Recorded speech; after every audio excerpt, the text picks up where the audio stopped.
Do do do. Okay, man, we're there. William, you're ahead of the game, brother. I seen the post before I actually went live. That's funny. How you doing, William? Ah, been busy, busy, busy, busy. I actually didn't know if this was going to work. I didn't have my internet wouldn't connect for some reason, so I was a little nervous about that coming up. I think we got a pretty good show going on here. Wait till a few more people get up. Well, had a few. They're gone. So let's see what's happening. Huh. I didn't post nothing today or last week on this show. I just been covered up trying to get everything done. Tomorrow's going to be a big day. We're going to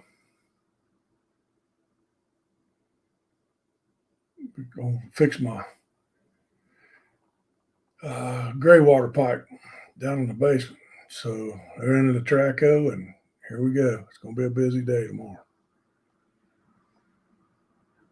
There's Pam. Hey, Pam. I was wondering where everybody went to. They was up there and it's gone.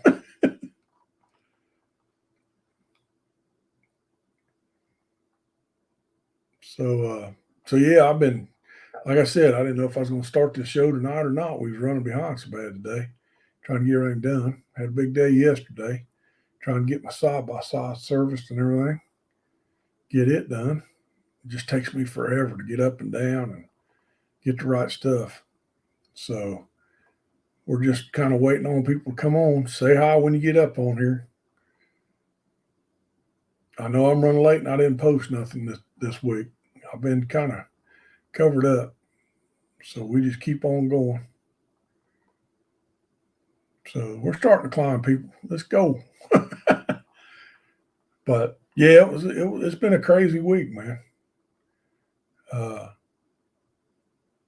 I ain't had time to really just getting everything done that needs to be done. And remember, guys, we're right around from wintertime. We're right around the corner from wintertime. So we're up and running. Uh, Still kind of waiting on people to get on there. I threw a quick. I didn't even put this on Facebook, guys. So it's if you see something, man, share it to everybody. Get them everybody fired up. Hey, Edward, how you doing, brother? Uh, you know, if you can see the topic tonight, uh, Trapper Dan, hey, brother. Let me change my banner here. Just kind of letting everybody stir the pot here, get them fired up. And you guys can see the question up there. And I've been learning a lot. I think last week we had a really good show. I had a ton of questions after the show uh, about setting up and, you know, was it worth it? And I did some research. And me and my brother, of course, we were kicking stuff around and, talk about different radios and what we can do, what we can do legally, what you can do illegally. I know that's part of it, guys. If you understand what's illegal, then you're not so much apt to get caught, or get in trouble, by doing accident stuff. So you got to talk about what's illegal as well as do legal. I trap. I really, really study the laws. I actually go to the DNR. I talk to them about it because anytime we get laws, there's always some kind of loophole. And that's what you got to watch on the radios, with the FCC and stuff. Glad you liked it, Edward. I think we're going to. I knew what GMRS is. I know if you guys don't know what GMRS is, we're going to get to it. I knew about it. I didn't think it had any validity. We'll put it that way. I think, why? Why go GMRS when I got CB or I got a ham radio? The other one is the FRS. FRS, let's talk about this, is the radios that you can buy like at Dick's Sporting Goods, the two-way walkie-talkies. They do not need a license. Me and my brother actually used them for communications to deer hunt, which is technically illegal. We liked it because we was climbing trees long before daylight, and in case somebody got in a hurry, or got in trouble, we had actually earpieces that were voice activated, and they were okay. They were very short distance radio, stuff like that. TTW Bushcraft, hey man, hey from the United States, man. I love to see these Australian guys on here, man. That's a long way around the world, man. But it was so that was okay. But why not just have CB radio? And me and my brother started after the show. I got a lot of questions on GMRS. I was like, well, I've heard of it, really don't know what it is. So of course I got into it and got busy with it and started reading about it. And GMRS is considered, it stands for General Mobile Radio Service. Okay. And I'm like, okay, it's another radio. It's running on different frequencies. And you have to have a license for it. And I'm like, what? So when I started reading about this, the FCC requires radio for you to transmit. Now, remember this word transmit. It means like to talk. And the license right now, as it stands, is $70 a year. Or I'll take it back, $70 for 10 years. So, what, $850 a year?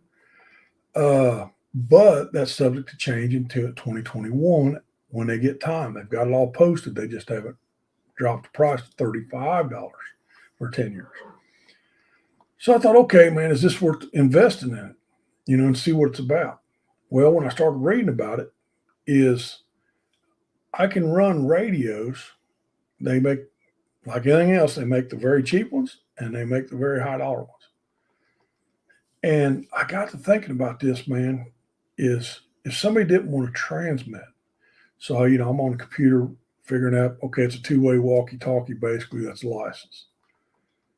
But is the key word, is the frequencies.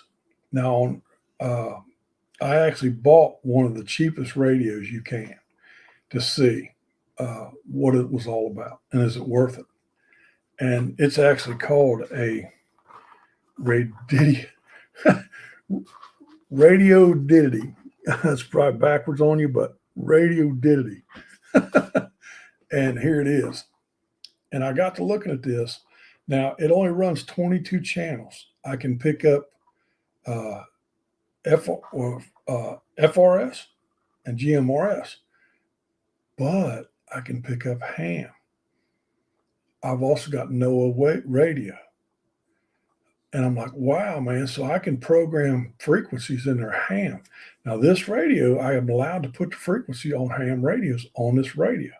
But this is set up where I cannot transmit on ham frequencies, but I can monitor the frequency. And this is all handheld, USB charger. This ain't a review on the radio, guys.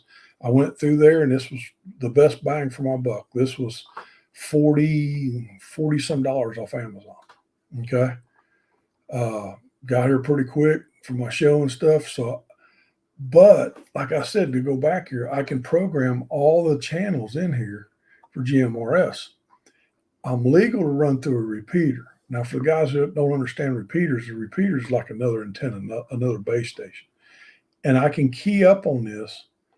And instead of this radio, I'll talk this radio. This radio is good for about 3 to 5 miles, what they said, depending on terrain. Okay, if I got a lot of woods, mountains, and stuff, it's going to be limited. If I'm out in the desert, Kansas, flat ground, I could probably get 5 miles on this. This radio is only legal to run up to 5 watts. Most of them are doing about 3.5. But the repeater, I can send this to a repeater, like in Dayton, Ohio, and I can usually do 20 or 30 miles. If I bounce off repeaters, there's sometimes, and I can program the repeater in the radio. And sometimes I can talk all the way up, a couple hundred miles away. But I was thinking, man, in the survival world, what would this be good for? It's really not as far as a CB. I have to register this thing. Okay. And then I have to run repeaters. And that you can get in that rabbit hole down there quick. Some repeaters are on time. You can only use them a certain time. Some you have to have permission to. Some of them you have to pay to use. Most of them, a lot of them's free. One Dayton, Ohio, Columbus, Cincinnati for me, I can run. But is this a good survival tool? And I thought, okay, let's just take the transmit out of this, because right now I do not have a license for this to transmit. But like I said, I have a family FRS, GMRS, ham radio, and NOAA weather station. So now, if I'm in the back country and I'm running this, even though I might not be able to talk, I have to get up on high ground. Could I receive information? Now, Blackie Thomas sent me a news article during the hurricane down New Orleans this week. And it was a link to a news channel down there, and I watched it. And all the police officers and all the fire department lost their communications down there, guys. So that means your cells were done, your internet's done. But this, even though, and I started reading the laws, I actually got them pulled up right here. Even in ham radio, GMRS, CB radio, when it comes to life and limb, they will allow you to run. In an emergency, you don't have to have a license to turn on somebody's ham radio and ask for help. Same with this radio, but it better be a life-threatening situation. You follow me? So this thing weighs nothing. It's $40-some, $45, probably everything, $50, let's say. So is the GMRA just for information purposes? It's nice it'll transmit. I'm still learning more about that. But if I can put in the frequency of ham, I can listen. Like if I was down around New Orleans, I can listen to other ham operators talk about, man, we need to focus over here. We need to focus over there. Then with the GMRS, I can transmit to another walkie-talkie if the repeaters are up. If the repeaters are down at least 1, 2, 3 miles from me, maybe I can get some help. And this is really mobile. This ain't hooking the CB in your car. This is, on my person. It comes with a belt clip on the back of it. I'll give you a little closer look of it. I couldn't believe this, the name of this thing. I'm trying to get you in focus here. This thing is very quality built. I couldn't believe how good a quality. Now, this is going to sound crazy on the laws, is the antenna on the FRS is not allowed to be removed. This has an Allen screw in it that's legal to put a better antenna on this. And I'm still thinking if I could cook this into my big antenna, that would give me, at a base station, it would give me a lot of receive, for I can hear stuff, let alone transmit. I mean, I can only transmit up to 5 watts legally. But there's illegal stuff that can be done to this radio. They do make the Bofang, if I pronounce that right, I don't know how else to pronounce it, is actually cheaper than this radio, but it's a ham radio. Now you can listen to all these frequencies with that radio, but there's no way without a ham license I was legal to transmit it at any time. This one still requires a $35 license when they get it lowered down. So that's a lot cheaper, and you don't have a test. All you do is mail in their money. The guys who don't want to take the ham license, which if you're into it, man, I encourage you to do it. But if you don't want to, you just pay your price. They'll give you a set of call letters, and you can use this. So there's no big test and 20 questions trying to figure out what frequency you are and stuff like that. Still got to understand a little bit because you're going to program these in. So do you guys think that this got any validity to it, on the GMRS? I mean, I do. I actually purchased one to play with and see. The only thing right now I've got programmed in is the NOAA, the Weather Channel. I'm still working on it. This actually comes with a cord that plugs into my computer for I can do it instead of hitting all these little buttons and stuff. I can do it on my computer and program what frequencies they are. So, I can hear. I couldn't believe all the stuff I could hear with this. There's still a lot of fire departments and police departments that have open frequencies that you can find. It's legal. We're not talking getting into their, SWAT teams and tactical teams, but it's just legal. And you can still pick this up like a small scanner in your neighborhood, So I think it would be a good little kit walkie-talkie. I hate to even use the word walkie-talkie, but I think this is part of a good for my kid. Especially, if we get down in these big valleys and you're in a big ravine, yeah, it's not going to work. But you get up on top of the hill, could it transmit enough to get you out of a bad situation? I think it could. We can go over. Uh, it's hey Jonathan, I just looked over, man.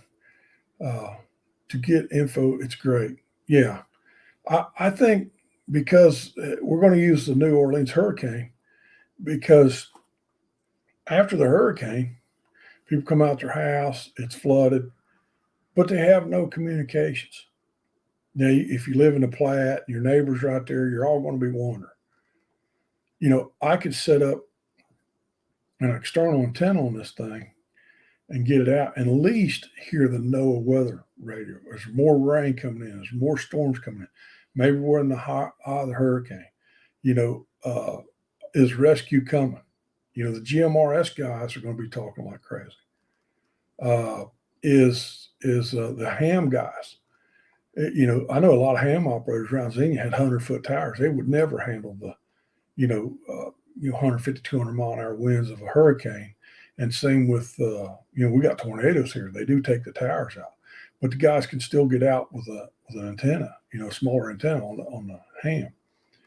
So I think this thing has a slot for the guys who don't want to take all the tests of ham radios, still licensed, still want to get out and use repeaters. I think it still has its way. I didn't think GMRS had its spot. I think it was just another, just another little radio with 22 channels.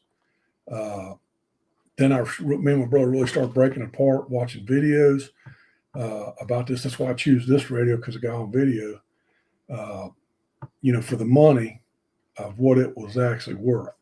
Now, this same company makes a radio that's about $150 to $160 that will do everything a ham radio will do, everything. And it's programmable, everything. It's amazing what that does. But why spend the money until I know about it? I didn't want to jump that deep in it just to see. I mean, I'm out $50 if I don't like this radio. I'll turn it on. Welcome. Channel mode. And let me see if I can get inches and steady. And now the conditions for selected cities in Ohio and Indiana. Elsewhere across Ohio, at the Dayton Wright Brothers Airport, it's going to blow. And 76. I don't want to get in YouTube. I don't know if they get me for broadcasting. That's my weather channel. If it was away from my house, I'm in deer hunting, and storms come up, or I'm just out in the woods, playing my bushcraft stuff. Them storms don't look good. Click, I'm on NOAA. NOAA is faster than your local televisions. They rely on NOAA. So NOAA is I have one right just south of me. That would give me just that radio alone if I'm out in my boat, if I'm out in the woods, just to click it on and say, wow, we better get out of here. It's going to get bad. And this thing weighs, I don't know what it weighs, but it's pretty light. It's actually pretty quality, like I said, for what I was looking at. This does have a key up button right there. This is your different channel selector. This is the plug-in on the side right here that takes this cord. Like I said, this plugs into your computer, but you got to order the cord separate. Okay, that's USB, plugs in there. It also comes with a little charging port. Standard. Everybody's probably got this plug in their house for that. So what brand is it again, Jonathan Frisbee? It's called a Radio Oddity, if I said that right. Dude, it's backwards. Radio Oddity. It's ODDITY. And like I said, it was their lowest form of this thing. So, or their cheapest, more affordable version. I looked at the Bofang, but the Bofang has to have a ham operator to transmit at all. The Bofang will do more because it's more of a ham radio. But like this, even though the channels all my channels are going to be programmed into this. I can still program ham in there, but the radio keeps me from accidentally firing up. I'm talking to somebody good. I change channels. I was listening to ham and I go to key up. Now I'm in trouble. So that won't let me key up into ham. Like some of the CBs I got to monitor where I'm at because my CBs are what we call clipped. They were ham radios clipped for the 11 meter band for CB radio. So I can jump up on ham and listen to them guys. I like that. Not allowed to transmit, but I can listen to what's going on. And this is the same thing, just a heck of a lot mobile. Remember we talked about buying a cheap CB radio and get you a magnet mount antenna, put on your car and then a cigarette lighter, and you still get out 1 to 3 miles, 3 to 5 miles, let's say. And now I just did it the whole unit for $50. And I can take this out of my car. And I thought, wow, man, that might be a good show tonight. Just talking, continuing on the radios. I know it gets there you go. Jonathan pulled up GM30. I forgot to tell you it was a GM30. You can see it's a VHS UHF scanner with NOAA USB sync. Yeah, there you go, John. $39.99. But the $39.99, it's a lot easier to get that cord. And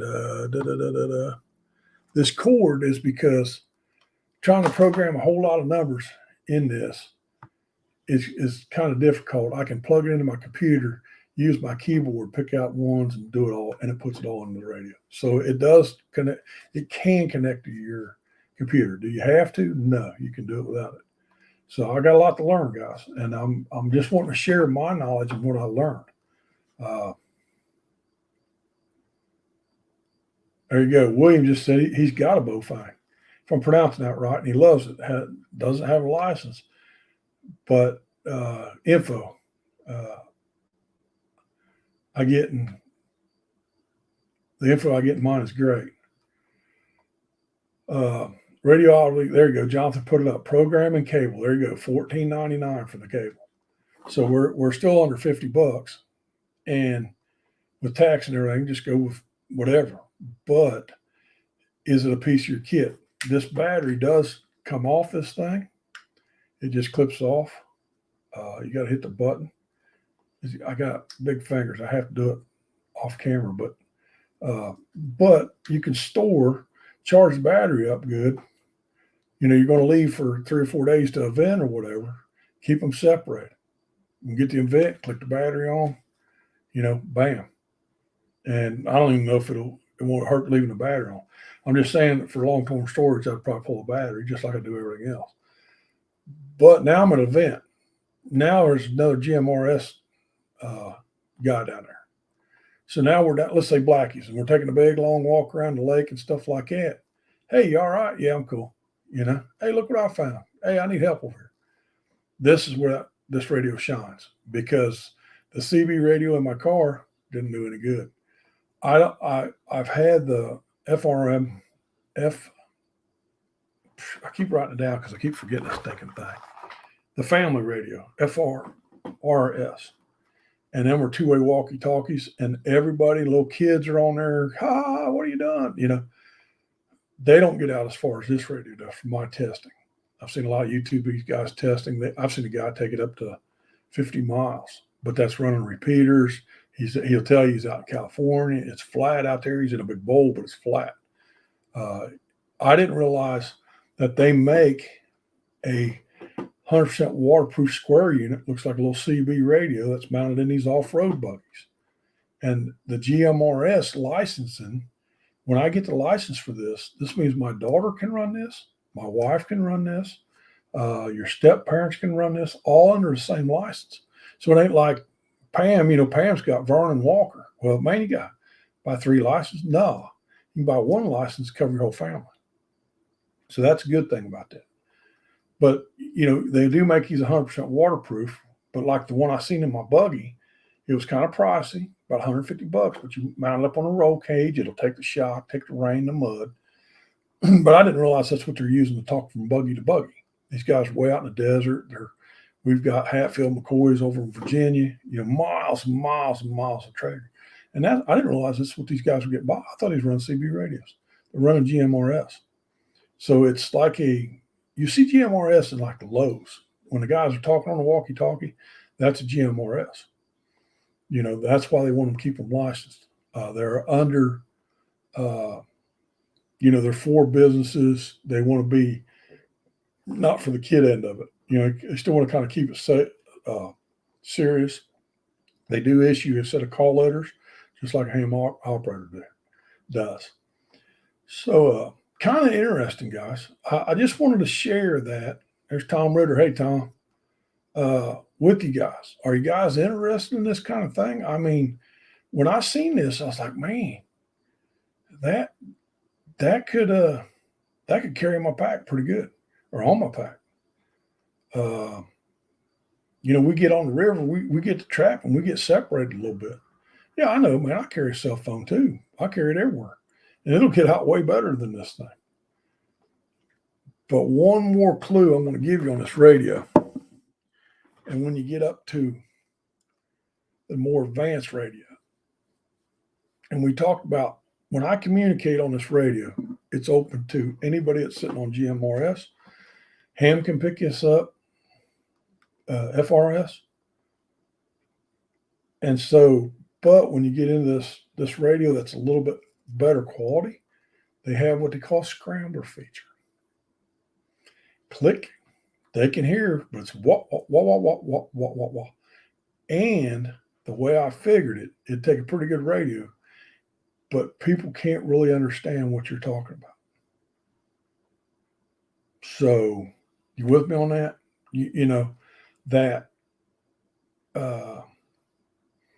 That scrambler feature. Now, it's not on this radio, but they do have it on the upper radios. But, with everything going out in the world, sometimes we need to talk, hey, man, and say our piece, and we can put the scrambler feature on it. Which, remember, I told you, this is licensed, so they're going to know who got it if you use a call letter. But you can take this radio and use no call letters, and it's going to be very hard to find you. But you with me on that. I'm not saying that. I'm talking breakdown, hurricane that happened, there's some things you need to talk about private. Hey, my house is opened up and I got to go get plywood. Can you keep an eye on the place? You don't want to broadcast that all over the place. So your buddy's got GMRS, he's 2 houses down. Cool, man. Go, I'll keep an eye on it. And you don't want to tell everybody, how I'm leaving the house. You follow me? So that would be a great feature on the upper radios. Now, guys, I'm not telling you run out there and buy these and figure them out and blah, blah, blah. I am brand spanking new. I'm an infant in the GMRS world. But I'm learning. To drop $150, $160 on the radio, I think you really need to know what you're doing before you run out there and get them. I'm seeing the benefits of it. There's some drawbacks behind it because of the license. Right now it's 70. We're all waiting on it to drop to 35. 3 to 5 miles max, probably where I live with all the woods, around rivers and stuff, probably going to be 1 to 2 miles. The downside of it, like I said, you license the thing. I don't know how many GMRS people are out there. I haven't set my frequency up yet to listen to everybody around me on. The only thing I can pick up right now is NOAA. I can put it on scan, and I don't hear nobody. But I also learned that I got to put all their frequencies in. So I can push them in by, whatever freak. In fact, I've got it up on my computer right now. It tells me what frequency. The 462 frequency. It'll tell you FRS channels 1, FRS power is 2 watts, FRS bandwidth. And I'm getting all this information, guys, off Wikipedia if you want to look it up. It's Wikipedia under General Mobile Radio Service. But then when you scan down, you'll see the wattage change. And this is for FRS. And then you can scroll down. Well, I had it up there. I don't know where I went to. Oh, there it is. GMRS power.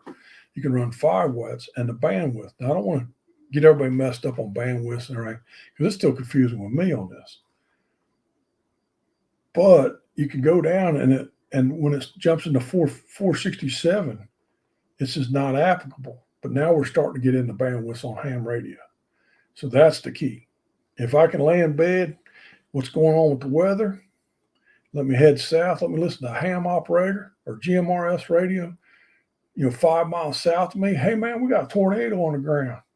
That happened in 74. In 1974, we had one of the highest recorded highest recorded tornadoes ever touched the ground. It was probably the highest one ever recorded forever and ever. And it's in dispute in the one in Arizona. They estimated around 320 mile an hour wind speeds on the 74 tornado. I think that's what they said. Been a long time. But there was a weather forecaster named Gil Whitney. You can actually look it up on YouTube. You can actually see the old radar, had the band around. You can actually see this hook form. I mean, it looked like that. Monster. And that was an F5 tornado on the ground. We measured it as over a mile wide in Xenia. When it went through the center of town, it was a mile wide. Give you an idea. It actually split into three and went back into another monster. Looked like if you look at the video, sometimes it looks like just a massive, there's hardly no V to it. It wasn't there, it was wide. And I remember reading the reports that the ham operators were on the ground south of Xenia going, you've got a monster tornado coming through Bellbrook headed your way. But because they are not meteorologists or licensed in reporting tornadoes, they ignored it. So what I'm getting at, if I was sitting in 1974 on one of the GMRSs, which they didn't invent, or, on a radio like that, a ham radio, would I have had more time than what the Weather Channel would have saved lives? Gil Whitney was awarded for saving thousands of lives because he was on TV saying, get in your basement. Now we got a tornado. In 1974, a lot of people didn't know what a tornado was. And he's get in your basement now. And he was accredited on saving who knows how many lives. But the ham operators had him beat. So you see my point? If I was listening to no radio, it's looking bad. Let me turn that on. I'm scanning. I can scan 2 frequencies at one time with this little radio. And they're saying, man, I got a tornado on the ground. How much more time than it did for my local TV station to listen to NOAA, to listen to their warning, for them to get the warnings and them to transmit it out. I just beat them all. So in severe weather, I know Blackie Thomas. I was looking at the radar on my computer, watching this hurricane. I look up and bam, right next to where Blackie lives at, tornado warning, take cover, take cover. I called Blackie. So I didn't know he wasn't out in the house. I didn't know where he was at. I said, dude, this county's right here next to you. He goes, yeah, it's just northwest. They got a tornado on the ground. And he goes, yep, sitting in the house, no power. So there you go. I mean, I could see that storm in Ohio from southern Alabama, and I was watching it. So I'm thinking, man, where's Blackie at? This is his county right next to him. And he's like, yep, I see it, dude. Thanks, man. I said, good. I won't talk because I know he's on battery power on his phone. So it's all about communications, guys. Communication is a lot. If you're hid out, hunkered down, whatever you want to call it, and you don't want to be found, it's easy to listen and see what's going on. So I know I'm preaching on that, and I'm trying to get excited about, this GMRS radio, and I am getting a little excited about it. I think it's got validity to the survival or the bushcraft crowd or whatever you guys want to call it, the hunters, fishers, trappermen, whatever you want to label it, man. Do you guys agree with this or not? I'm trying to hold you guys in there. And I know radios can get kind of boring, man, but I just wanted to get that information out, to make sure what I'm seeing and to make sure to spread the word on. I might even shoot, when I learn more about this, I'll shoot a video on it, on what I've learned about it and how it works. And is it worth it? Is it worth let's say $50? Right now, I say, yeah, because I bit the bullet. It comes in the box. You know, it comes in, well, I just dropped the cord. That cord was extra. It comes with this little earpiece, you know, that you can wear up there to run quiet. There's your charger cable, your USB, and you can see what end I'm talking about. You know, we all pretty much got one of them. And then the little charger. And what I read, it didn't come with a charger. It only come with a cable. So I can charge it two ways: in my wife's car, on my computer, on the wall, and then it comes with the wrist strap. So pretty happy about that, guys. You guys got any questions on GMRS, or you got any statements? Because I really don't know what I'm talking about. You know, pretty happy about it right now. USB-C connector. That's it. Jonathan, won't you do the show, brother? he's up to par more than I am on it. My brain don't work with numbers and stuff like that. Remember these connectors. It takes me a long time. So I think it was pretty interesting. You know, last week was a big show about radios and stuff like that. I didn't want to drag all this out, but I wanted to show you guys what I was. Thanks, Jonathan. I wanted to keep you guys going. You know, I was like, man, I've been slammed this week on getting everything done. I need to get, I said earlier today, I've got a Traco. I got to pick up a Traco tomorrow, mini hoe. And we've got to fix my outside pipe. So I was getting all that lined up. I got the pipe in here lined up. And it's just me and my wife. We're going to dig this hole, fix this pipe, and put it back together. So I didn't have a whole lot of prep time this week for the show. The other thing I wanted to talk about is I had a lot of questions on the shows. I know we're dropping out a little bit. This is the book, and I know it's backwards. Medical Handbook, the Prepper's Medical Handbook. I got this down there, James Bender's Waypoint Survival, off that guy Jim. He passed these books out. It's a medical book. Everybody was asking me a couple weeks ago, you know, what book I run, stuff like that. That's it. I really like this. He passed out these quick, speedy, you know, cards, you know, what to do. You know, if you start to panic, it's laminated. He laminated it for us. It's a little bit big for the kit, but man, you know, it's a quick reference, guys. You know, it covers, well, I'll show you. Should open it up for you. Look at that. Talk about quick reference guide. Heart attack, convulsions, food poisoning, drug overdose, the elements, poisoning, wounds, shock. That's on this side. Burns and scalds, head and neck, back injury, hyperventilation, concussion, fainting, and just goes on and on. That's a pretty good quick reference guide. Can handle rain and mud and stuff, but that can be slid in your pack. Medical centerfolds. Yeah, there you go, John. Woo-wee. Get a peek, boys. My channel's gonna blow up now. You're crazy, John. Woo-wee. Look, I'm gonna get 1 million views now. I got the medical centerfold out now. But I mean, it was a quick reference. I love this little thing. Like I said, it's a little bit big for the pack, but on your backpack, you can slide this in, throw it on the floor. What am I going to do? Because if any time you needed the information is the time when it happens. Shock's involved. You've just been in a car accident. Yes, I got hit last Friday in the rear end of my wife's car. Hurt my lower back pretty good. Didn't put a scratch on the car. He just thumped me. No injury, no foul, just thumped me for a day. That sucked. But instantly you're mad. Instantly you're confused. What do I do? I didn't do nothing wrong. I was turning around red. Kid just run into me. Pizza delivery guy. Wasn't even mad at him. No damage, no foul. But it's instantly, you're going through a lot of emotions. And if you're one that panics a little bit, you know, a quick guide, you know, would get you focused back on what you need to be doing. So I want to turn you on. I mean, this show's about, I'm going to bounce everywhere. Now, this was the med kit that Jim supplied us with. This was bought, but it had extra put in it. You can see the size of it. It's a pretty good size kit. I don't know if I can open this up on the camera, but you can kind of see.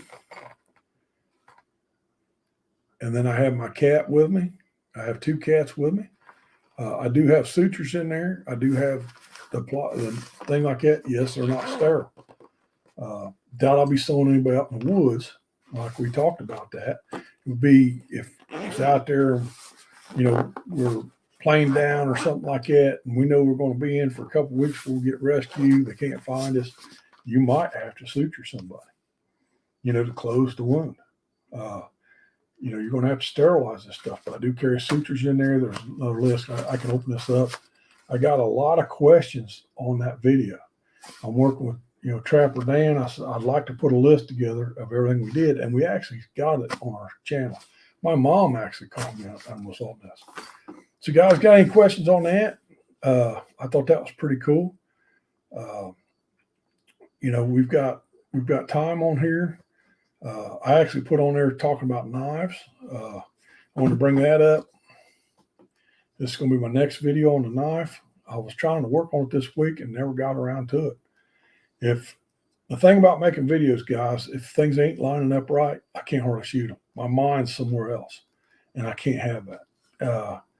I went down to Camp Craft Outdoors this summer, met Joe Flowers. I've met him before at the Blade Show.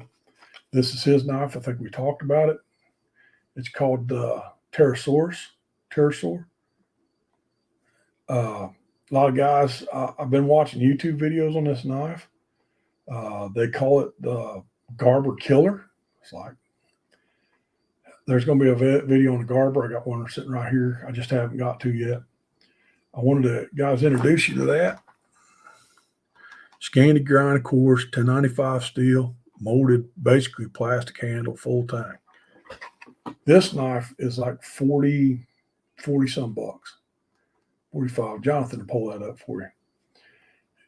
Is this knife worth the $40? I've been field testing this knife. In fact, I was starting on my beaver hoops. You gotta understand when I talk about beaver hoops. We put hoops on boards. We put hoops or steel hoops for beaver. They're very expensive with the clips and stuff. They're adjustable hoops. I can make it bigger or smaller. Guys go to all the plywood now and they put a form down there and they nail. I don't like the plywood. It doesn't give good enough airflow. They use nails on the board to pull him up and keep a fan on it. It works, dude. I've done it that way. I'm showing you how, when I do the video on beaver hoops, is how to build the beaver hoop in the field. Now, when we do coons, small animals, groundhogs, critters, possums, when we do them, we case skin that stuff. That means it's like turning your sock inside out. And that's the proper way when you're putting it up for a market, to get it to dry, to make it presentation. And so what ended up happening is, but our ancestors didn't do it that way. They flat skinned them. And that's what I'm talking about in the wild, of how to make a beaver hoop up here. And I was actually doing it with this knife. And I was like, man, this is made by Condor, guys. I'm telling you, I didn't like Condor because El Salvador. I said, it's got to be junk stuff. Got to speak the truth here, guys. I'm never 100% perfect. Every time I walk on water, my socks get wet, guys. So what it is I just didn't give it a thought. And then when I talked to Joe, I have Blackie's Condor up here. Blackie Thomas knife is sitting right there behind me on the shelf. There's going to be a video on that, and I am impressed. And I just didn't give a thought through Condor. It's an El Salvador, third world country. The steel can't be no good. So before I put a video out, I've had this knife for probably 2 months, maybe even longer. And it don't look like I've been using it. I keep it clean. But it's because I was making beaver hoops, doing just daily chores around here. And I think the grip's right. I'm matching it. I'm doing a test with another knife from a good friend of me, Mike, my buddy. I've got his Mora Garber, and I'm running them side by side to see what's the difference. So you guys got to watch the videos on that one. So, that's a knife talk. Do you guys, let me catch up, guys. Ripped ears from tangling with another dog of a wild animal, gashes and gores tore pads from torn and rough terrain. Daggone, Pam, you're getting tore up. Got in a fight with another dog or a wild animal. Yeah, there you go, man. You might have to use that stuff.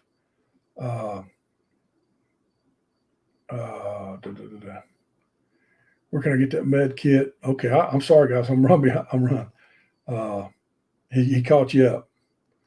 What brand is it? This is the first aid only, is what it just says on the pack. I think it's a Walmart. I really do. I think he got them offline, but it's something like that. Sorry, guys. I was backed up on my questions. Haven't seen any med kit first aid for a dog. Great question. But remember, guys, most of our drugs will convert over to animal drugs, pain relievers, stuff like that. I'm not a vet, but I've worked with enough of them to understand. You've grown up with hogs, growing up with horses and dogs. My wife works at the pharmacy. They prescribe a lot of human drugs for pets. So that helps to kind of understand that. Now, we're not talking critical stuff. We're talking, man, the dog's in really bad pain. It popped his leg, but it's okay to give him an aspirin, like a baby aspirin, help relieve his pain a little bit. I know that. I've used it. So we got to watch it. I'm sorry getting behind on the comments. Southeast Trappers going back. Way too many limitations, GMRS, line of sight, only beaver hoots and catching beaver in the bomb. I love trapping. That's cool, man. And I know Southeast Trappers said he was ham radio. But it's another, when we're talking radios and trapping and bushcrafting, this is my philosophy and I want to use the GMRS radio. There's FRS, GMRS, CB radio, ham radio. If I say I'm only a ham guy, I'm limiting my education. Not trying to be mean. I'm just trying to tell you, I did this in the trapping world. If I say, hey, I've used this trap, I've produced a lot of fur with these traps, why do any other trap? I don't know about you guys, but I'm still learning every technique on traps after 45 years because I'm going to come across that situation. So if I can expand my bandwidth, let's do it that way for the ham guys out there, on all four of it, it increases my knowledge, even though I don't use GMRS or CB radio. It still expands my knowledge. And I do that with knives. I've got knives that no way, shape, or form I like, but I had to buy them to see what I didn't like about them. Was it true that I didn't like them? So that, I guess because being a trapper, I've always kept my mind really wide open. Even in my career, I didn't like doing things, but I taught myself. Heck, I didn't like the daggum StreamYard that I'm on right now. My brothers, you got to go over to YouTube. You got to get on StreamYard. I said, I don't need it because I started narrowing. And then my brothers tell me, and I finally get on StreamYard, finally get my stuff on YouTube. This helps my YouTube channel out. So you with me on that? We got to keep our mind open. And I agree. If you like something, man, stay with it.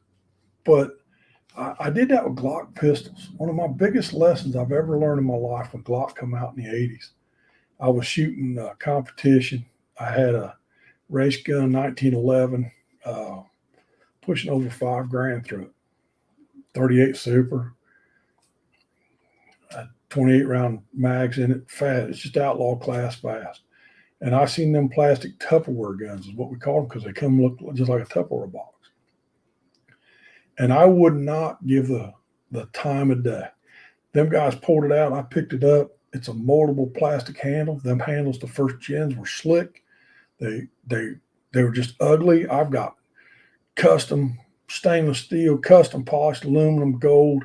I mean, I've got my rod, buddy, and it's a beautiful rod. Trying to think, had hard maple dyed red handles on it. It was wicked looking. And you're going to hand me this plastic piece of garbage, black junk Glock. Well, I got news for you. I learned a lot. I ended up getting sponsored by Glock down the road. They are a great pistol. Some people don't like them. I agree with that. But I kept my mind closed to them, which is a mistake, guys. If you don't like it and you don't think you like it, then I had to give the Glock. I had to study the Glock to prove that I didn't like it. Ended up loving it. So you with me on that? So I'm not trying to preach on, but I'm just trying to say that's what this channel's about. Us sharing knowledge, spreading the knowledge, or is it all worth it? Condor Johnson Frisbee. Oh, hey, bud. Cracker Barrel watching live. So, hey, everybody, Cracker Barrel, man. Condor Bush glider knife, orange. Bush glider knife. I don't know what you're talking about, John. This is called the Pterosaurus. I did like it in orange. You can get this all green, but I like the orange. Yeah, I think it's pretty good. William, I'll take my Smith. There's the argument. I knew I'd pop up if I started talking Glocks. I told you before, guns are like shoes. My shoes will not fit you. If you can shoot the gun very good, if you're prolific with the gun, if you like the gun and the gun doesn't have any problems, run it. Don't care what caliber it is, run it. Because I can put you on my 15 triple E's and say, go run a marathon, and you're going to hate my guts. So it's not really about the guns, guys. It's about what fits you. The Glock, for as big as my hand, I run a 19, and it fits me that good. I held a speed record over at Sims Trainer in Dayton, Ohio. I shot 10 rounds all through the X in 2.3 seconds in a stock class. The gun fits me, guys. That's running up close to my 38 Super. So you understand with that. And that's what, I know we sell products on here, like Blackie's Haversack. Some people ain't into haversacks. That's cool, man. I can dig it. We're all different, but we all bring something different to the table. Every one of you guys watching this show brings something different to the table. Me and the Smith can't stand Smith & Wesson guns, but also not because they're junk, man. They're junk. They don't fit me right. Just like a Browning shotgun has a big heel to it. The heel is when they stock. This is the angle of the stock. Man, the old Savage was the same way. They heel funny for me. The Browning shotgun's totally great shotgun, top line shotgun. Can't stand it because it's like putting on a shoe too small. My head's too high off the stock. For as big as I am, that's what it is. I prefer a short shotgun. I can buy a brand new 1100 shotgun or 1187, and I'll take the stock down an inch and a half. What? I'm 6'8", guys. Why would I want to short stroke that gun? Because that's what I like. That's what I'm getting at. So did the same thing with Glock 35. So William, I'm not dogging your Smith, dude. Yeah, I'll never dog another gun. They all work very good. One of the guns I really, really hate is a SIG. The SIG, me and a SIG does not get along at all. It just don't fit my hand. It just really goofy, man. I'm an HK nut. I raced an HK 9mm, but the gun was a pig, man. It outweighed every gun I had, where the Glock's half the weight. Are you going to hurt that HK? No. Are you going to hurt a Ruger pistol? No. I watched a report 18 years ago where they threaded the inside of the barrel, put a bolt in it, and fired that Ruger. Bulged the barrel. Big deal. They put a new barrel on it and fired just fine. I love my Ruger stuff. Do I have Ruger pistols? No. They're pigs, man. They're heavy. But everything I just mentioned, if you notice, is all personal preference. It's all personal preference. The little, people short stature or smaller people, you give them a 16-round Beretta, man. Most people don't run Berettas. That grip's big for me. And I see little guys running them. I was like, man, I don't know how you hold on to it. I don't like the grip on the Berettas. They got a real wide grip on. Are they a good gun? Yes, they're a good gun. So it's William says, okay. It's okay. I love my SIG. It's heavy, but man, it goes. If it works for you, William, it's good. I get on YouTube and these other forums and stuff like that, and these guys are going after each other about, man, you can't run this knife. This thing is a piece of junk. You can't run that gun because it's a piece of junk. I learned a long time ago, you can't run my shoes in a marathon. And I can definitely not run a size 7. I'd rather run barefoot. I know it's kind of a rant I'm going on about because I think we do get stuck in our ways that, hey, man, I like Glock. And the problem in the gun world, and I do a lot of gun stuff, I do a lot of knife stuff, you guys know that, is it's easy to pigeonhole ourselves and start putting the blinders on. When more information and new information, the 6.5 Creedmoor, not happy with it. What? It's a great gun. It's a new hot thing. Run 308. Just, we can talk ballistics and we can split hairs all day long. I personally, this is my opinion, we all know what opinions are like, is it's not worth the investment to go to 6.5 when I have 308. That's just me, guys. I mean, I've talked to Pam's husband, Vern down there. Me and him we stay up 3 o'clock in the morning talking about ballistics on the 6.5 Creedmoor. Not saying it's a bad gun. Not saying it's not ballistically challenged. I just don't see what the extra that's this much more extra than 308. So blah blah blah. We're starting to pick hairs. My number one gripe is on knives. Is handles. I wonder why. Look at the size of that handle. That is odd to fit me. It actually fits me. I couldn't believe it. I know William Collins of WC Knives just put out a 2-inch blade. Finally, I've talked to him till I was blue in the face. Cut the blade down, leave the handle aside. In the knife world, for some reason, when we cut the knife down, we cut the handle down. Look at the more Elias, whatever it is, that little bitty dinky knife, love the blade on it. Why didn't they leave the stinking handle alone? I get 2 fingers on that handle. You still need the same handle. It doesn't matter the blade length. That's my pet peeve. Can I find 10,000 people that'll disagree with me? Absolutely, I can. My number one gripe is a dirty knife. You ain't lying, Pam. I try to hide my knives when I go down to Blackie's because she'll find them and polish them up. She's got issues, man. And she got issues where Dr. Phil can't fix. She's got to have stock in Flitz, man. That's all it is. Flitz is great stuff, but it's hard to find up here, Pam. Bo said, I got a Taurus 9mm that I've had for 4 years and love it. Compact, hold 12 rounds. Believe it or not, I was still shooting wheel guns, 357 Magnum Python, when Taurus, the first year Taurus brought out the 357. It's actually off Smith presses that they moved to Brazil. They give a lifetime warranty on the gun. I bought the gun for $208. And I won a ton with it. That gun is killer accurate. Now, if you want to compare Colt to a Smith, Colt Python to a Smith, forget them Smiths. They ain't got nothing on Colt, in my opinion. I know guys totally disagree with me. I got friends that we get in an argument. I say, you still running that thing? And it's because I'm a Colt Python guy, but I'm not trying to start arguments on here. Open mind, 7mm 08. The 7mm you're talking about, that's a massive gun. It's a killer gun, man. I just got that comic pan. Shine Dr. Phil's head. I own them issues. I love it. Thanks, man. But I don't want to start this channel as an argument channel, but I want it to be open, an open forum. Because I rely on you guys, yeah, it's my show, but I rely on you guys as answers.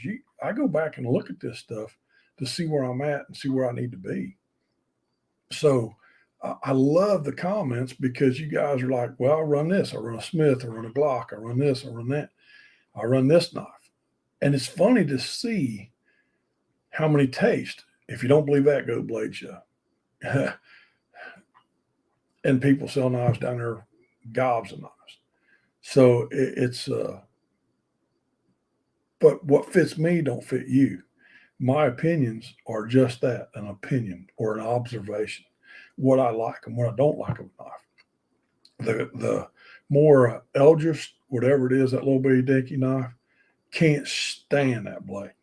Physically, I've used that knife. I thought it was like a tinker knife when I got it, a good neck knife or a pocket knife. And the handle's so short on there, I can't stand it. But does that make it a bad knife? Because Dan said, that knife's junk. I won't buy one. Dude, don't rely on me. I'm just telling you what I like. If you like that knife, run it, man. I've said that. So it's, I know I'm staying on that a little bit, but I just want to talk to you about knives. I think I've got a series of knives coming out. You guys watch a lot of my videos. I appreciate that. But I'm really digging this knife, guys. What I don't like about it is this stupid loop. I can't handle knives on my side like that. They got to be carried horizontal or here. I'm working on, James Bender showed me how to do his carry. If you see Survival Russian makes his carry the same way, that's a good carry. The neck knife I can't handle. When you're trapping and you bend over, I tried that one year. And every time you're looking down, bent over, guess what? You know, you got to keep it in your shirt, that's cool and everything. But there's times when you're trapping and it's freezing cold and I got my heavy coat on. And then halfway down the trail, guess what? I peeled off my coat. So now I got to tuck this in. It's just another thing. When you watch Survival Rush or James Bender, it's here all the time. Do you need a knife trapping? Do you need a knife accessible while you're trapping? I carry my knife on the outside for a reason, one reason only. And that would be because I could shove it in a trap, even though it ain't going to do much, but it's going to take a little bit of relief off of it. You know, I might have to bang it through the cable to get the trap off of me to get back to my truck. Some of the traps I run, they get a hold of you. You can't get them off one hand. It's tough. So, you know, it's just another form of another tool that I carry. Love trapping. It's dangerous, usually a solitary sport trapping. Learned a long time ago to keep my knife where I can get my hands on it. You reach into a hole and think you got a dead coon. I always check them before I reach in now. Don't tell me how I learned that reason. But my dad has a great story about a muskrat that lit him up. You know, muskrats are fierce. Thought he was dead. You know, reached in the hole, pulled the chain, bit the tip of his rubber glove off. And it's a good story, but it's you got to look at stuff like that. You know, sometimes you got to do what you got to do. So you should carry your knife accessible. We all like to, would be able to carry everything, but then I'm on the trap line. I got to carry traps, scents, rubber boots, rubber gloves, enough clothing to keep me warm. And now you're going to tell me to put on a haversack to carry all my medical equipment, my extra knives, my survival gear. Man, I'm one getting out of the truck. It's only 500 yards back here. I don't need that crap. Your choice. You're carrying a trap basket or a 5-gallon bucket. And everybody cracks up because I love it. They go, man, that bucket's heavy with them steel traps on. And I start laughing. I said, when you got your trap basket full of traps, and I set it on my truck, even when I was healthy before I broke my back, I had to set it on my truck tailgate and back into it to lift it up. Oh my God. I was 50 pounds lighter and twice as strong as I am today. And how can you do that? It's called diminishing load. I'm setting traps as I go, especially beaver traps for my heaviest sets. Okay. But nobody talks about bringing home a 60-pound beaver. Have you ever tried to shove a beaver in a trap basket? Now you know why I own them cheap toboggans from daggone Walmart. Because when it's snowing or even if it's muddy, I'll put them beavers in there and drag them back. Everybody likes to go trapping. Nobody likes to do the work. So anyway, you guys with me on that? So, you've got to think of the whole aspect, the whole story of trapping, the whole story of knives, the whole story of guns. You've got to keep your eyes open and your ears. God gifted you 2 ears and 1 mouth for a reason. That's a good saying.